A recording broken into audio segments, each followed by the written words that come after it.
નમસ્કાર મિત્રો. જેમ તમને ખબર હોય કે જ્યોગ્રાફીમાં બી એક ગોલ્ડન ટ્રાયેંગલ આવે છે, એવી રીતે આપણા ભારતીય બંધારણમાં પણ ગોલ્ડન ટ્રાયેંગલ ઓફ કોન્સ્ટિટ્યુશન તરીકે 3 અધિકારનો સમાવેશ કરવામાં આવ્યો છે.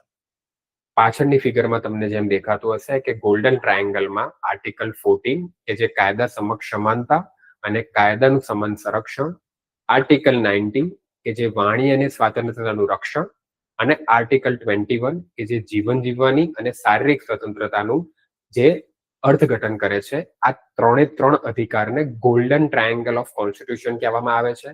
ઘણી બધી એક્ઝામોમાં આ ફેક્ટ પૂછાઈ ગયો છે, તો તમે ખાસ ધ્યાન રાખજો મિત્રો. આર્ટિકલ 14, આર્ટિકલ 19 અને આર્ટિકલ 21 આ 3 એ મૂળભૂત અધિકારોના બેઝમાં છે અને એક ગોલ્ડન ટ્રાયેંગલ રચે છે, જેના હેઠળ જ બધા ચુકાદાઓ પણ નિર્ભર છે. આથી આ ફેક્ટ ખૂબ જ ઇમ્પોર્ટન્ટ થઈ જાય છે.